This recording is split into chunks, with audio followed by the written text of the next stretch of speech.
प्रधानमंत्री नरेंद्र मोदी आज राजगीर पहुंचे। यहां उन्होंने नालंदा विश्वविद्यालय के नए कैंपस का उद्घाटन किया है। यहां प्रधानमंत्री ने पौधारोपण भी किया। तस्वीरें आप देख सकते हैं जिस पर प्रधानमंत्री ने इस कैंपस का उद्घाटन किया। नालंदा में इस पूरे कार्यक्रम को लेकर भव्य तैयारियां की गई। प्रधानमंत्री नरेंद्र मोदी ने प्राचीन नालंदा यूनिवर्सिटी का दौरा किया। खास बात यह है कि साल 2016 में नालंदा के खंडहरों को संयुक्त राष्ट्र विरासत स्थल घोषित किया गया था। इसके बाद साल 2017 में इसी यूनिवर्सिटी के नए कैंपस का निर्माण भी शुरू कर दिया गया। भारत और ईस्ट एशिया समिट के गठजोड़ से यूनिवर्सिटी का निर्माण हुआ है। 17 देशों से आए हुए तमाम विदेशी मेहमान भी इस कार्यक्रम में शामिल हुए। इसके साथ ही विदेश मंत्री एस जयशंकर यहां पहुंचे। बिहार के राज्यपाल राजेंद्र विश्वनाथ आर्लेकर, मुख्यमंत्री नीतीश कुमार भी नालंदा में ही मौजूद हैं। केंद्र और राज्य सरकार के तमाम मंत्री भी इस वक्त नालंदा पहुंचे हुए हैं। तो एक बार फिर से बता दें, प्रधानमंत्री का बिहार दौरा और राजगीर पहुंचे हैं प्रधानमंत्री। यहां उन्होंने नालंदा विश्वविद्यालय के नए कैंपस का उद्घाटन किया।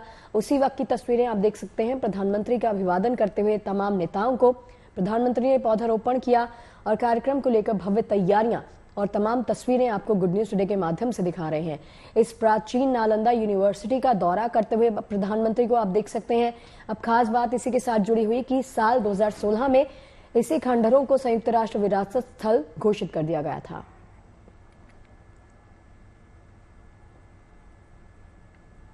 नालंदा है उद्घोष इस सत्य का कि आग की लपटों में पुस्तकें भले जल जाएं, लेकिन आग की लपटें ज्ञान को नहीं मिटा सकती।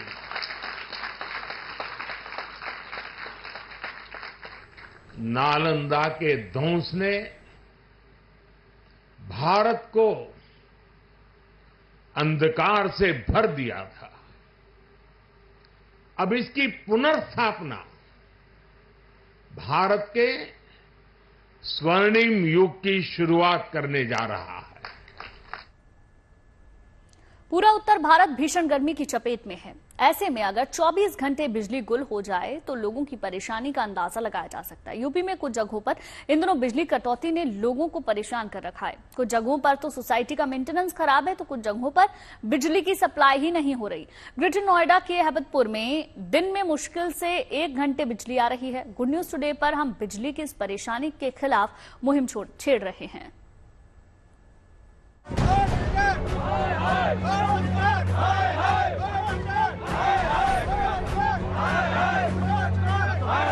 चिलचिलाती गर्मी में जब घर की बत्ती गुल हो गई तो मजबूरी में लोगों को सड़कों पर उतरना पड़ा।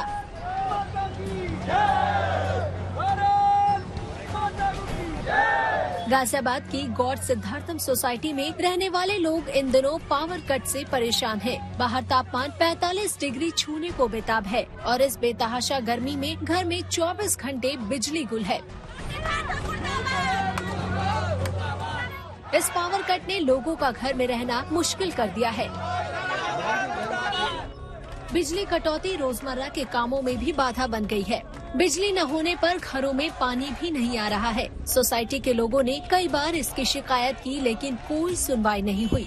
परेशान होकर लोगों ने सड़कों पर उतरकर अपनी आवाज उठाई।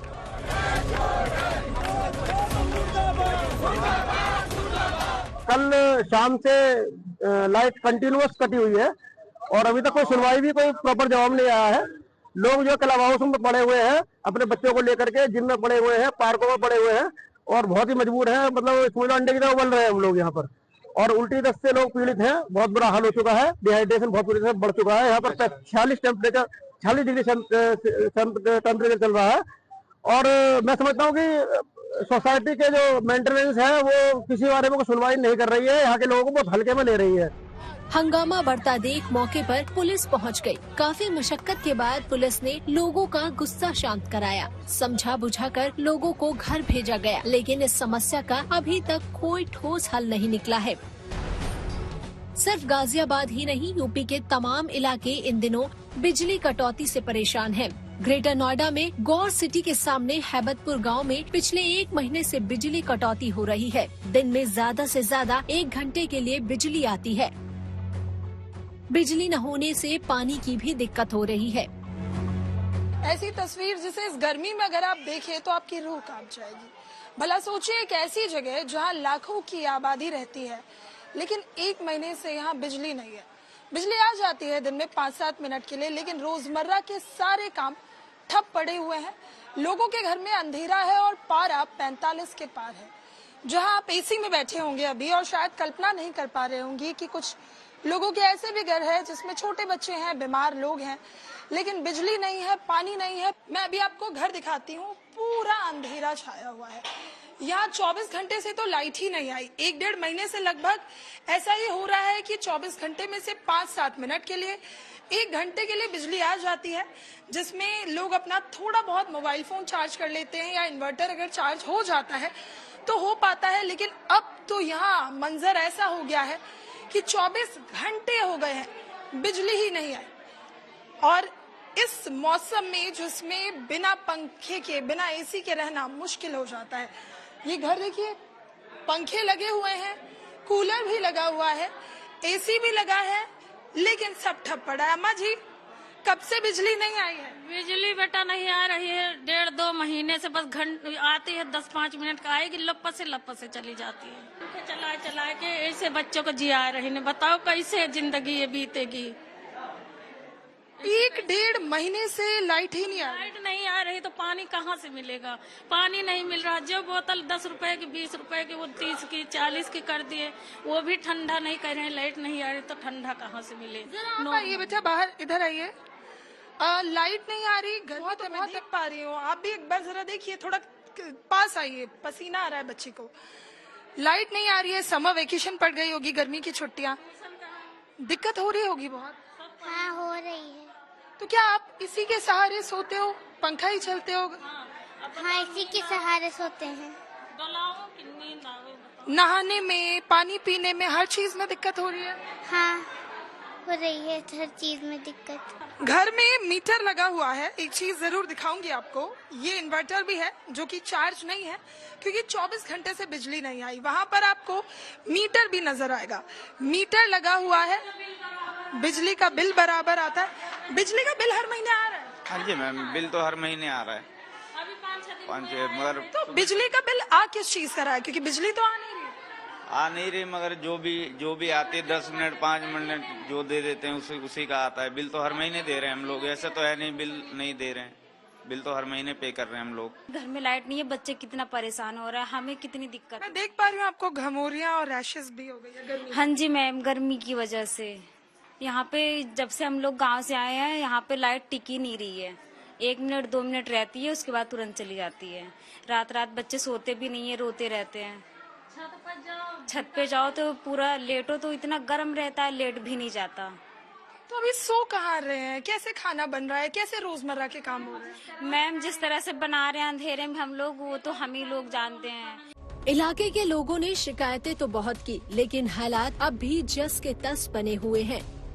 सारे लोग, हम लोग भी कंप्लेन किए, अभी परसों कंप्लेन किया था। हम लोग डेली करते हैं, लेकिन कोई रिस्पॉन्स तो नहीं मिलता है, कोई रिस्पॉन्स नहीं मिलता है। आ जाएगी, तार फॉल्ट है, कहीं तार जला हुआ है, कुछ भी बताओ। कभी कहते हैं 11,000 की लाइन फॉल्ट है, कभी कहते हैं जी ओवरलोड हो गया है, कभी फीडर फूक गया है। इनका एवरीडे का यही कंप्लेंट है इनकी। ये कंप्लेन देखना भी अहम हो जाता है कि ये लगातार 9 मई तारीख आपको दिख रही है, फिर 16 मई को दोबारा की गई है, 20 मई को एक बार फिर की गई है, 25 मई को फिर की गई है, 1 जून को कंप्लेन फाइल की गई है, 1 जून को दोबारा की गई है, और आज फिर 4:32 पे। और कितने बार तो मैडम ऐसा था, कंप्लेंट दर्ज ही नहीं करते। कल 5 सिड्डीन से गिरी हैं अंधेरे में, दिखता नहीं है इनको बिल्कुल भी। हार्ट की इन्हें प्रॉब्लम है, इसलिए ये गिर पड़ी हैं। और मेरे भी 4-5 ऑपरेशन हो रखे हैं, मैं चली हूँ तो मेरे भी चोट लग गई है। इस तरीके से ये गिरी हुई हैं। इतने परेशान हो चुके हैं हम लोग के कोई जवाब नहीं है किसी बात का। और कल बिल निकालने आया तो हमको धमकी दे रहा था, बोले जेई से तुम बात कर सकती हो। मैंने क्यों, कोई जेई खा जाएगा हमें? इंसान नहीं है।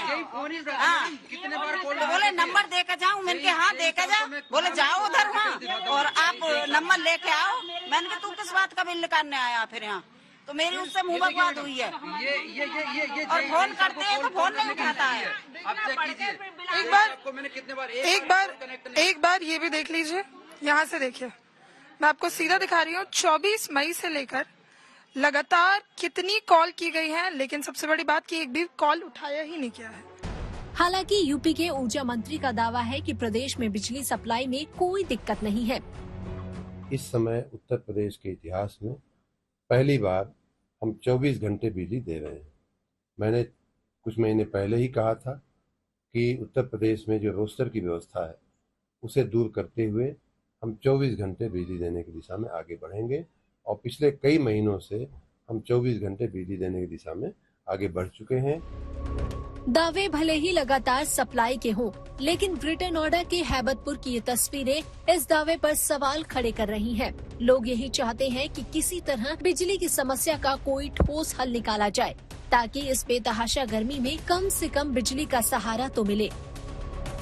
गाजियाबाद से मयंक गौड़, लखनऊ से आशीष के साथ, ग्रेटर नोएडा के हैबतपुर से नीतू झा के साथ bureau report, good news today.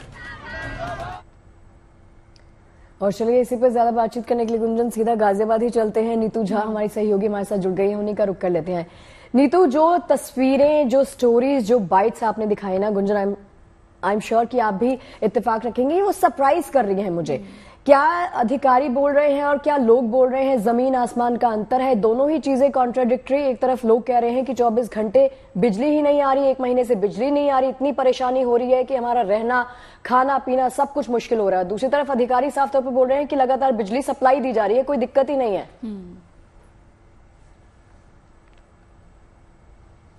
देखिए, यही जानने के लिए कल हमने आपको गांव की तस्वीरें दिखाई और आज तो मैं एक हाई राइज सोसाइटी में आ गई। लेकिन शगुफ्ता और गुंजन, आप शॉक्ड हो जाएंगी कि यहाँ पर भी बहुत ज्यादा उलटफेर आपको नजर नहीं आएगा। लोग मौजूद हैं, पावर कट से परेशान हैं। अब जरा सोचिए, हाई राइज सोसाइटी जहाँ 24 मंजिला इमारत है, वहां पर बिजली ना हो, एसी ना चले, पंखा ना चले, तो लोग कहाँ जाए, कहाँ सोएंगे वो। पावर कट मुझे लगता है आप लोगों के लिए भी एक बहुत बड़ी समस्या बन गया। जी बिल्कुल, पावर कट इतनी समस्या बन चुका है और हमारी बदकिस्मती के प्राइवेट टाउनशिप के अंदर हम रह रहे हैं, जिसमें हमारे पास यूपीपीसीएल से डायरेक्ट कोई कनेक्शन नहीं है, उनसे हम डायरेक्ट कनेक्शन नहीं ले सकते, चाहते हुए भी नहीं ले सकते हैं। तो हम पूरी तरह से डिपेंडेंसी अपने बिल्डर के, अपनी एओए के और अपनी टाउनशिप के ऊपर है। 1000 किलो हमारी तकरीबन रिक्वायरमेंट 5000 किलोवाट की सोसाइटी के 976 फ्लैट हैं, जिसमें से हमें केवल 1500 किलोवाट का लोड सैंक्शन है। जब हमको सबसे ज्यादा बिजली पानी की जरूरत होती है, लिफ्ट के अंदर जरूरत है, रात को सोने के टाइम जरूरत है, हर कोई नौकरी पेशा है, तब यहाँ पे लाइट नहीं मिलती है, क्योंकि 1500 किलोवाट के सैंक्शन लोड में 5000 किलोवाट की रिक्वायरमेंट पूरी नहीं हो सकती है। उसके बाद जनरेटर चलता है, नॉर्मल यूनिट हमारी 6 रुपए कुछ पैसे है, जनरेटर चलता है तो 18 रुपए कुछ पैसे प्लस जीएसटी हमें देना पड़ता है। तो हमारे पास हर तरफ से मार है, बिजली की तरफ से मार है, पैसे की तरफ से मार है, असुविधा की तरफ से मार है, त्रस्त हो चुके हैं, परेशान है। यहाँ कुछ महिलाएं भी मौजूद है। अभी हम शेड में खड़े हैं, ग्राउंड फ्लोर पर मौजूद हैं, तो भी पसीना सबको आ रहा है। ऐसे में सोचिए, रात को पावर कट हो जाए, पूरी रात लोग ना सोए, मैं इमेजिन ही नहीं कर पा रही हूँ। आप लोग बताइए क्या हो रहा है आज। ये हमारे लिए बड़ी, क्या बताएं कि रात भर जब लाइट नहीं रहेगी तो कैसा हाल होगा। इस गर्मी, भीषण गर्मी में हम लोग रात भर जागे और लाइट आ रही है, लाइट जा रही है, और जब कहते हैं एसी स्टार्ट होने को होता है तब लाइट चली जा रही है, तो इंसान कैसे सोएगा। मुझे तो परसों रात ऐसा था कि मेरे लगता है कि जैसे हार्ट में कुछ हो जाएगा, बेचैनी। और पूरी रात मैं बालकनी में बैठी, कभी अंदर जा रही है, ये मिस्टर तो सोए जैसे कैसे, लेकिन हम नहीं सो पाए। इस गर्मी में बताइए क्या कर सकते हैं। बार बार पावर कट हो रहा है, बार बार पावर कट हो रहा है, कैसे उसको हैंडल करें। लोग बीमार हो रहे हैं। 24 मंजिला इमारत है तो स्वाभाविक सी बात है, लाइट जाएगी, लिफ्ट बंद हो जाएगा, उतरने चढ़ने में दिक्कत, बच्चों को दिक्कत, बुजुर्गों को दिक्कत, और क्या क्या परेशानी हो रही है। इसके अलावा भी बहुत सारी, यहाँ पानी की समस्या सबसे ज्यादा है। यहाँ पानी भी नहीं मिल रहा है लोगों को, पूरा दिन जा रहा है, लोग वहाँ परेशान है, पानी नहीं मिल रहा है। सामने अगर सड़क देखो, यहाँ अगर अभी इतनी गर्मी है, आग लगने की भी समस्या हर जगह फैल भी रही है, उसके बाद भी फायर ब्रिगेड अंदर आ ही नहीं सकता, क्योंकि बिल्डर ने हमें रोड भी बिल्कुल ब्लॉक कर दिया है। बिल्कुल, देखिए जब हम हाई राइज सोसाइटी में रहने आते हैं तो हमें ऐसा लगता बिल्कुल है, हम सुन पा रहे हैं नीतू, कितनी ज्यादा मुश्किलें वहां लोगों को उठानी पड़ रही है। लेकिन ग्रेटर नोएडा का हाल भी जान लेते हैं। मनीष हमारे संवाददाता हमारे साथ जुड़ गए हैं, उनके साथ में कुछ लोग भी मुझे नजर आ रहे हैं। मनीष, जरा बात कीजिए और वहां की स्थिति क्या है वो भी बताइए। जी बिल्कुल, ये ग्रेटर नोएडा वेस्ट है और ये पहली बार है दिल्ली एनसीआर में जब तापमान रात का भी 33 से 35 डिग्री के बीच है, मतलब जो मिनिमम टेम्परेचर है वो भी बहुत ज्यादा है। तमाम लोग हैं ये परेशान है कि यहाँ पर लाइट बहुत ज्यादा जाती है। क्या नाम है आपका? कपिल। क्या समस्या है? समस्या ये है कि यहाँ पर बिजली की समस्या इतनी ज्यादा हो रखी है, ना तो कोई एक्शन सुनने को तैयार है, ना एचडीओ सुनने को तैयार है। कितने घंटे का पावर कट है? यहाँ पे पावर कट गया, ये 1 हफ्ते से पावर ही कट है, पावर आ ही नहीं रही है। अभी भी फिलहाल प्रेजेंट में आप देखते हैं तो पावर अभी भी कट हुई है। रात के 10 मिनट के लिए आती है पावर और 10 मिनट के बाद 1 सेकंड के अंदर फिर चली जाती है। यानी ये मान लो कि बिजली विभाग वाले बैठे हुए होते हैं कि चटकनी दाबो, बटन चालू बंद चालू बंद चालू, ये हो रखा है। हम लोग इतने परेशान हैं, सारी जनता देखिए आप कितनी जनता खड़ी हुई है और बिजली विभाग वालों ने ना तो सुनने को तैयार है और नहीं कुछ बोलने को तैयार है। सबके फोन स्विच ऑफ जाते हैं, रात के 2-2 बजे तक हम लोग परेशान रहते हैं बिजली विभाग के लिए और कोई फोन उठाने को तैयार। 24 घंटे में लाइट कितनी देर आती है? आ ही नहीं रही है बिजली, ऐसा 4 घंटे भी नहीं आ रही क्या? आ रही है जा रही है, आ रही है जा रही है। 1-1 मिनट के लिए बटन ऐसे दबते, लोगों के फ्रिज खराब हो रहे हैं, लोगों के टीवी खराब हो रहे हैं और लोग बाहर बिजली नहीं आएगी तो बाहर बाहर भी नहीं निकल सकते गर्मी की वजह से। लाइट घर में आ नहीं रही है तो कहाँ जाए पब्लिक? छोटे छोटे बच्चे हैं, परेशान है, कर्मचारी कोई सुनने को तैयार नहीं है बिल्कुल भी। काम कैसे चल रहा है? काम की तो पूछो ही मत कि काम कैसा चल रहा है। यहाँ आप देखोगे ना, ये लाइटें भी डली हैं, इन लाइटों को डले हुए केबल जो है 1 महीना ही नहीं हुआ है। इस केबल में कम से कम 4 बार फॉल्ट हो चुका है। अभी 2 बच्चे बचे हैं यहाँ पे जो घर के बाहर केबल में आग लगी है। आप ये सोचो कि जब केबल घर के बाहर आग लग रही है, हम उनको इन्फॉर्म कर रहे हैं तब भी लाइट नहीं कटी है 3 घंटे तक। उस टाइम उसके बाद से लाइट बिल्कुल भी नहीं आई है। जब हम कह रहे हैं, जब लाइट भेज नहीं रहे हो और जब हम उनके लिए कंप्लेंट कर रहे हैं तब आप लाइट दे रहे हो। ठीक है, यहाँ बहुत सारी महिलाएं भी हैं क्योंकि अगर घर में लाइट ना हो तो फिर सबसे समस्या यही लोग झेलते हैं बच्चों के साथ में। क्या स्थिति है अभी गर्मी में, कैसे आप लोग रह पा रहे हैं? गर्मी में कैसे बिताना, सब परेशान है। लाइट आई नहीं रही है कहीं भी। एक खड़े होते जब मोटर चला देते लाइट आती, बच्चे बीमार हो रहे हैं, बता क्या करेंगे? कहाँ जाओ, पूरी रात लाइट नहीं आ रही है। रात में भी नहीं आती है, पूरी रात हो जाती है, लाइट आती ही नहीं। लाइट नहीं आ रही, रात आती ही नहीं। हम लोग बच्चे हमारे नींद की वजह से परेशान होते हैं, वो लोग सो भी नहीं पाते हैं, पंखा वगैरह भी नहीं, इन्वर्टर डाउन हो जाते हैं। जब लाइट ही नहीं तो इन्वर्टर ही कहाँ से चलेंगे? बच्चे परेशान, हम लोग पैसे पानी में मोटर से कैसे चलाए? पानी नहीं है बिल्कुल भी, लाइट ही नहीं है तो मोटर कहाँ से चलेगी? ना लाइट है ना पानी है, कुछ भी नहीं है। पानी भी नहीं, हम पानी से भी परेशान है क्योंकि लाइट होगी तभी तो पानी होगा। आप देखिए कि यहाँ समस्या कितनी बड़ी है कि हम पहुँचे और लगभग पूरा मोहल्ला देखिए आप ये इकट्ठा हो गया है। तमाम सारे लोग यहाँ मौजूद हैं और ये ऐसे ही नहीं है कि इतनी धूप में बाहर निकला, क्योंकि इनके लिए अब बाहर का टेम्परेचर आप क्या ही कहेंगे। जब घर में लाइट नहीं तो सुविधा तो वहाँ भी नहीं है, समस्या वहाँ भी है।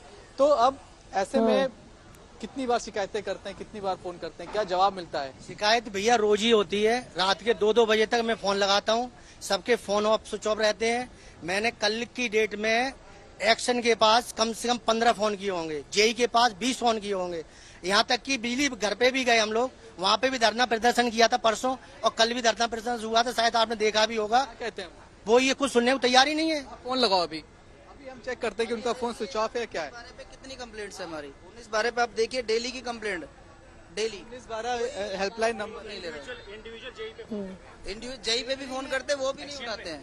क्या होता है उस पे हमारी जो कंप्लेंट होती है, बिजली विभाग की कंप्लेंट होती है कि कोई फोन कर रहे तो क्या हो रहा है? वहाँ पे कह रहे कि सर हम कंप्लेंट आपकी दर्ज करती है, हम आपको इन्फॉर्म करते हैं। मैं चीफ इंजीनियर को फोन लगा रहा हूँ, चीफ इंजीनियर का फोन उठता है या नहीं उठता है? तो समस्या आप देख रहे हो, सरकारी अधिकारी फोन नहीं उठा रहे ऐसे में।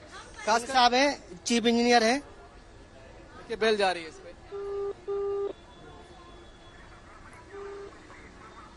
मनीष जरा कैमरे की तरफ आप फोन कर सकते हैं, हम भी देख सकते हैं जरा। चीफ इंजीनियर साहब बोल रहे हैं? हाँ हेलो, चीफ इंजीनियर साहब बोल रहे हो?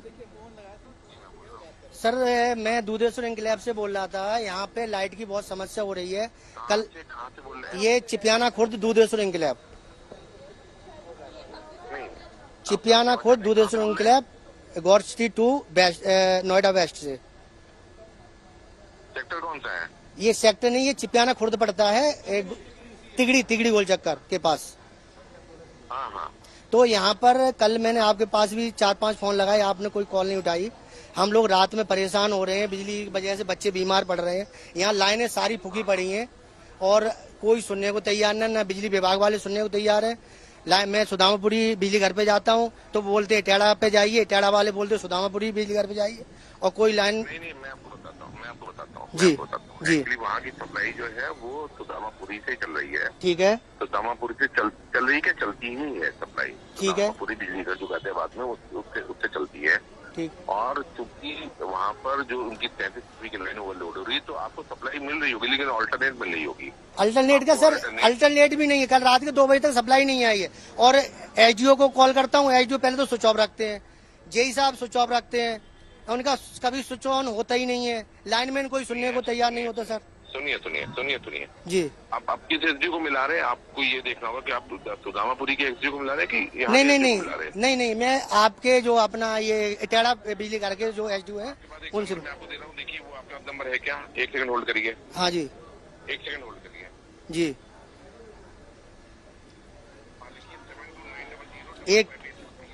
एक मिनट सर। अब देखिए, इन्हें कोई और नंबर दिया जा रहा है, कहा जा रहा है ये चीफ इंजीनियर है। अभी इत्तेफाक से करें इनका फोन उठ गया, लेकिन अमूमन क्या फोन उठता है? किसको फोन करते हैं आप? नहीं उठता। दिक्कत एक और है, यहाँ एरिया बना रखा है इन्होंने कमाई का धंधा। अगर किसी का तार हट जाए या हमारा तार हट जाए, लाओ जी 400 रुपए 500 रुपए जब जोड़ेंगे। प्राइवेट वाले आते हैं, कोई सरकारी लाइनमैन है नहीं, प्राइवेट वाले लाइनमैन आते हैं, लाओ जी 500 रुपए जब लगाएंगे आपका तार।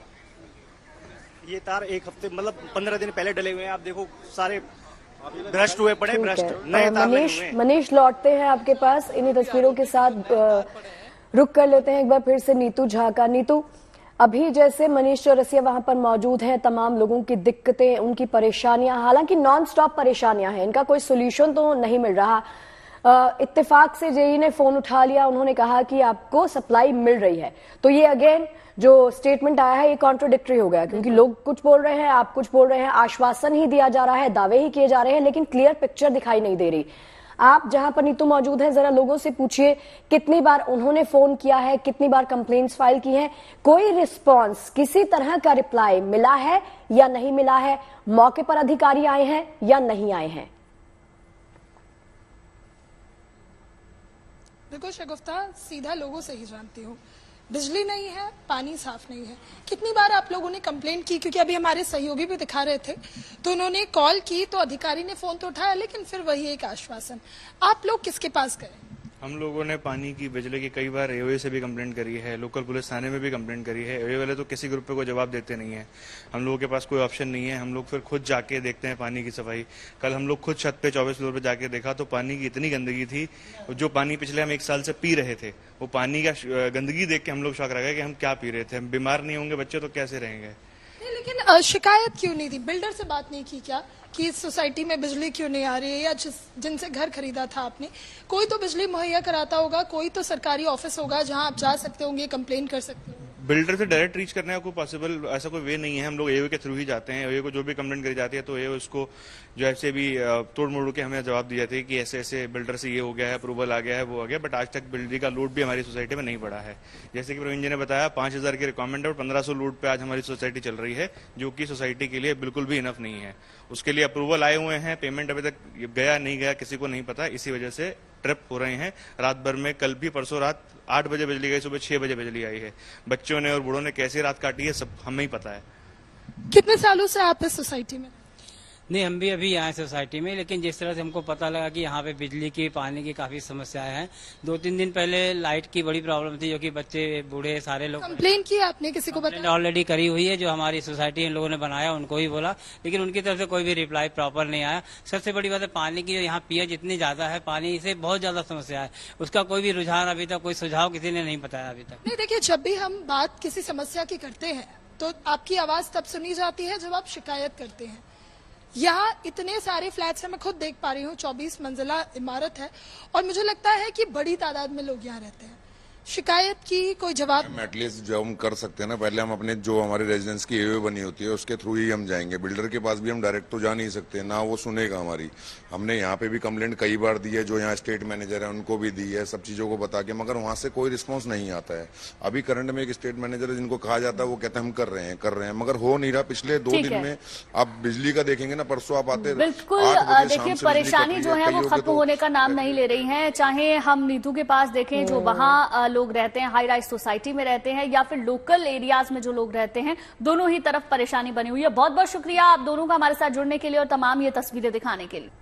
वहीं उत्तरी सिक्किम में भारी बारिश और लैंडस्लाइड से फंसे 1200 से ज्यादा पर्यटकों का रेस्क्यू कर लिया गया। पिछले करीब एक हफ्ते से भारी बारिश, जगह जगह लैंडस्लाइड और सड़कें टूटने से करीब 1200 से 1500 पर्यटक फंसे हुए हैं, जिन्हें निकालने के लिए सेना, बीआरओ और सिक्किम सरकार की एजेंसियों ने अपनी पूरी ताकत लगा दी है। रेस्क्यू में जुटी एजेंसियों की मदद के लिए सेना की त्रिशक्ति कोर के जवान भी जुट गए। इन्हीं कोशिशों की मदद से पिछले 2 दिनों के रेस्क्यू अभियान के दौरान 1200 से ज्यादा पर्यटकों के सुरक्षित रेस्क्यू मुमकिन हो पाया है। उम्मीद है कि बाकी बचे पर्यटकों को आज निकाल लिया जाएगा।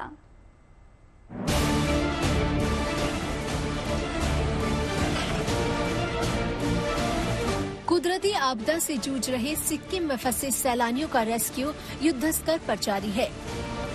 एनडीआरएफ और एसडीआरएफ, बीआरओ और स्थानीय प्रशासन के साथ मिलकर सेना की त्रिशक्ति कोर के जवान हर एक जिंदगी को बचाने में शिद्दत से जुटे हैं। 12-13 जून से उत्तरी सिक्किम में फंसे 1200 से ज्यादा पर्यटकों को निकालने का काम 17 जून को शुरू हुआ। त्रिशक्ति कोर के जवान नागरिक प्रशासन के चलाए जा रहे राहत कार्यों में तेजी लाने के लिए बड़े पैमाने पर सहायता कर रहे हैं। बड़ी संख्या में भूस्खलन की वजह से सैलानियों को पैदल और वाहनों के जरिए इन इलाकों में ले जाया जा रहा है और जहां कनेक्टिविटी है।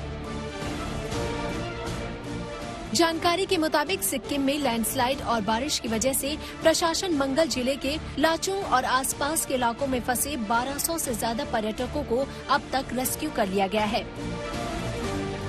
एसडीएम विष्णु लांबा के मुताबिक रेस्क्यू किए गए लोग मगन से राजधानी गैंगटोक पहुंचे और वहां से अपने अपने घरों के लिए रवाना हो चुके हैं। 12 तारीख को नॉर्थ सिक्किम में घूमने गए, 12 तारीख को ही यहाँ पर रोड डैमेज हो गई, जिसकी वजह से जब हम लौट रहे थे तो हमें आगे रास्ते से वापस लौटा के गुरुद्वारे में होल्ड किया गया और वहीं पर हमारे लिए सारी व्यवस्थाएं दी गई और उसके बाद बॉर्डर रोड ऑर्गेनाइजेशन के द्वारा हम लोगों के लिए रोड वैकल्पिक रोड तैयार की गई है, जिसकी वजह से हम यहाँ तक पहुँचे और अब अपने अपने घर जाए। 11 जून से लगातार हो रही जोरदार बारिश की वजह से उत्तरी सिक्किम में हालात बेहद खराब है। खराब मौसम की वजह से हेलीकॉप्टर से रेस्क्यू संभव हो सका। मौसम के इस बिगड़ते मिजाज से राहत और बचाव कार्य में काफी अड़चनें आ रही है। रेस्क्यू ऑपरेशन के दौरान बीआरओ ने चुंगथांग और मानुल में पर्यटकों के लिए खाने पीने का इंतजाम किया। बुजुर्गों को प्राथमिक चिकित्सा और सहायता दी गयी। हम लोग झारखंड से यहाँ पर सिक्किम के लाचुंग और 0 पॉइंट हम लोग घूमने आए थे लगभग 8 से 10 दिन पहले। लेकिन बारिश इतनी जोर से होने की वजह से हम लोग का कनेक्टिविटी बहुत लॉस्ट हो चुका है। बहुत जगह लैंडस्लाइड की वजह से हमारा कनेक्टिविटी लॉस्ट होने की वजह से हमारे बीआरओ टीम ने बहुत तेजी से हमारे लिए रास्ता निकालते हुए आज हम लोग रेस्क्यू करके हमें सेफ पहुँचा रहे हैं। इसके लिए हम बीआरओ को बहुत बहुत थैंक यू बोलना चाहते हैं। उत्तरी सिक्किम में लैंडस्लाइड और सड़कें टूट जाने से कई इलाकों से संपर्क टूट चुका है। इतना ही नहीं, अधिकारियों ने बताया कि इस प्राकृतिक आपदा के कारण कई इलाकों में संपत्ति को काफी नुकसान हुआ। बिजली, खाद्य आपूर्ति और मोबाइल नेटवर्क भी बाधित है। ऐसे में प्रशासन का पूरा जोर इस वक्त सड़कों की मरम्मत पर है ताकि जल्द से जल्द प्रभावित इलाकों तक मदद पहुंचाई जा सके। We'll try to cover everybody. That is the effort that administration has made. We are to help everybody because the condition right now is that the roads are cut off. Essential commodities, especially the perishable items, are not available. Though we have enough stock of essential services like rice and other essential commodities, we are there to provide support to all the people that are affected with this landslide. 12 जून की रात हुई मूसलाधार बारिश और भूस्खलन से उत्तरी सिक्किम राज्य के दूसरे हिस्सों से कट गया, जिससे उत्तरी सिक्किम घूमने गए 1200 से ज्यादा पर्यटक फंस गए। फंसे हुए पर्यटकों के सुरक्षित रेस्क्यू के लिए जिला प्रशासन, बीआरओ, पुलिस, वन विभाग, एनडीआरएफ, एसडीआरएफ के साथ त्रिशक्ति कोर के जवानों ने रेस्क्यू अभियान चलाया। सिक्किम सरकार ने पर्यटकों को हेलीकॉप्टर से निकालने का इंतजाम भी किया।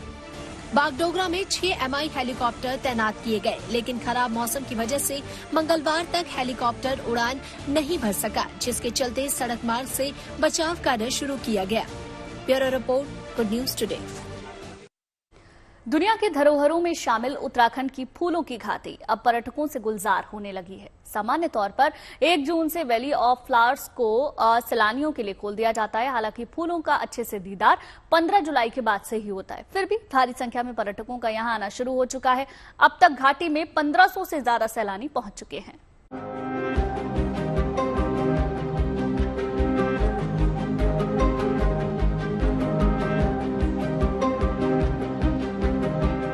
अभी तो फूल खिलने शुरू हुए हैं, अभी तो बहार आनी शुरू हुई है, लेकिन फूलों की घाटी में प्राकृतिक खूबसूरती के दीदार के लिए सैलानियों की भीड़ लगने लगी है। वैली ऑफ फ्लावर का नजारा कुछ यूं होता है, लेकिन इस साल इस नजारे को रूप लेने में अभी वक्त बाकी है, क्योंकि वैली ऑफ फ्लावर का मुख्य सीजन 15 जुलाई से शुरू होता है। लेकिन विश्व प्रसिद्ध फूलों की घाटी पर्यटकों के लिए 1 जून से ही खुल जाती है और 15 जून तक 1882 देश के और 13 विदेशी सैलानी यहाँ आ चुके हैं, जबकि पिछले साल इस अवधि में सिर्फ 755 देसी और 7 विदेशी सैलानी पहुँचे थे। जो प्राकृतिक सुंदरता का आनंद ले चुके हैं, वो दूसरों को भी यहाँ आने के लिए प्रेरित कर रहे हैं। और आके फूलों की घाटी का दर्शन किया। बहुत ही सुंदर नजारा, नेचुरल ब्यूटी है और फूलों की घाटी में अभी फूलों का खिलना शुरू हो रहा है। आगे चल के फूलों की घाटी में फूलों का बढ़ना और ज्यादा होगा। तो हम सब पर्यटक से आग्रह करते हैं, आप जब भी हेमकुंड साहिब के दर्शन करने आओ, फूलों की घाटी में जरूर से जरूर आइएगा। आपको बहुत अच्छा लगेगा। बहुत नेचुरल ब्यूटी है यहाँ की, बर्फीली पहाड़ी और इतनी बड़ी बड़ी पहाड़ी में आपको बहुत अच्छा फील होगा। सभी से मैं आग्रह करता हूँ, जो हेमकुंड साहिब नहीं भी आ रहा है, 4 धाम के लिए भी आ रहा है, वो इस फूलों की घाटी और हेमकुंड साहिब के दर्शन करने जरूर से जरूर आए। फूलों की घाटी में कुछ फूल भी खिल चुके हैं और कुछ खिलने की कगार पर हैं। देसी विदेशी फूल अपनी रौनक बिखेरने वाले हैं। फूलों की घाटी में 500 से ज्यादा देसी और विदेशी फूल खिलते हैं, जिसमें ऑर्किड, रूपापी, प्रीमुलस, डेजी और एनीमोन नाम के विदेशी के साथ साथ ब्रह्मकमल, फनकमल, हिमालय बुरासा भी इस घाटी की सुंदरता में 4 चांद लगाते हैं। फूलों की घाटी में फूलों के साथ साथ दुर्लभ जीव जंतु के भी दीदार होते हैं, जिसमें ग्रे लंगूर, उड़ने वाली गिलहरी, हिमालयन नेवला, भालू, लाल लोमड़ी, नींबू तितली शामिल है। लेकिन अभी घाटी को बारिश का इंतजार है, क्योंकि असली रौनक बारिश के बाद ही आती है। समुद्र तल से 3600 मीटर की ऊंचाई पर स्थित फूलों की घाटी में मौसम फिलहाल सुहावना बना हुआ है। मैदानों की गर्मी से ऊबकर पर्यटक पहाड़ों का रुख कर रहे हैं और उन्हें कुदरत के ऐसे तोहफे सुकून भी दे रहे हैं। जोशीमठ से कमल नैन सिलोड़ी के साथ bureau report, good news today. चलिए अब बात हवा और उड़ती कार की कर लेते हैं। हमारे पड़ोसी देश चीन में ड्रोन कार का ट्रायल किया गया। ये ड्रोन कार 25 मिनट तक उड़ान भर सकती है। इसकी मैक्सिमम स्पीड 130 किलोमीटर प्रति घंटा रहेगी। इतना ही नहीं, चीन के लोग तो इस नए ट्रांसपोर्ट सिस्टम को लेकर काफी एक्साइटेड है। माना जा रहा है कि आने वाले वक्त में चीन का नया ट्रांसपोर्ट सिस्टम होगा। भीड़ भाड़ वाले शहरों में छोटी दूरी तय करने के लिए ड्रोन टैक्सी काफी मददगार साबित होगी, क्योंकि इससे जाम से निजात मिलेगी, वक्त की भी साथ में बचत होगी।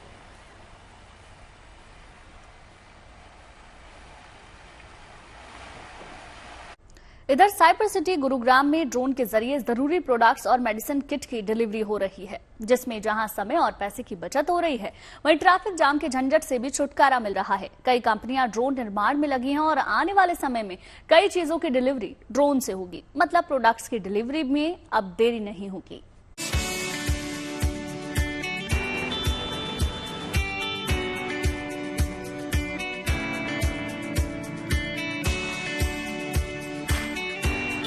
प्रोडक्ट्स की डिलीवरी में अब नहीं होगी देरी, ट्रैफिक जाम का भी नहीं होगा असर। वायु मार्ग से आएगा सामान समय पर और सीधे आपके घर होगी डिलीवरी, और ये सब कुछ संभव होगा ड्रोन के जरिए। बदलते युग में जिस तेजी से टेक्नोलॉजी का विस्तार हो रहा है, उसमें भारत ने भी कई कीर्तिमान रचे हैं। इसमें कोई शक नहीं कि आने वाले भविष्य में तेजी से ड्रोन के जरिए हमारे जरूरी सामानों और प्रोडक्ट्स की डिलीवरी की जाएगी, और कई जगहों पर तो ऐसा हो भी रहा है। अब दिल्ली से सटे साइबर सिटी गुरुग्राम में भी ड्रोन का इस्तेमाल कुछ इसी तरह से किया जा रहा है। There's a lot of focus by the government on this particular sector to increase adoption of how drones can go and really transform logistics in healthcare, in e-commerce, in quick commerce, and even in agri-commodity. So we are working in these 4 sectors, and we are trying to create disruptions at a larger level, saving time, saving cost, saving environment to a larger extent. कुछ साल पहले इसकी कल्पना की गई थी, वो आज सच साबित हो रही है। ट्रैफिक जाम की समस्या से बचने और लोगों को समय पर दवाई मिले, इसके लिए ड्रोन सेवाएं शुरू हुई हैं। गुरुग्राम में ड्रोन के जरिए किराने के सामान से लेकर दवाइयां और हेल्थ प्रोडक्ट्स को पहुंचाया जा रहा है। ये इको फ्रेंडली भी है। गुरुग्राम की sky air drone logistic company ने ये सेवा शुरू की है। केंद्र सरकार ड्रोन को बढ़ावा देने के लिए कई योजनाएं ला रही है। सरकार की नमो ड्रोन योजना, लखपति दीदी योजना से देश के लाखों करोड़ों लोगों को फायदा हो रहा है। मेक इन इंडिया के तहत स्वदेशी ड्रोनों का निर्माण किया जा रहा है, जो प्रोडक्ट्स की डिलीवरी के साथ साथ खेती और बॉर्डर पर भी नजर रखने में काम आ रहा है। इसीलिए वो दिन दूर नहीं जब भारत दुनिया की सबसे बड़ी ड्रोन शक्ति बनेगा। Bureau report, good news today. और चलिए इसी के साथ पहुंच गए हैं लंच टाइम के अंतिम पड़ाव पर, जहां पर आपको दिखाएंगे किसी महान शख्सियत के विचार। स्वामी विवेकानंद ने कहा है कि उठो और तब तक मत रुको जब तक लक्ष्य की प्राप्ति न हो जाए।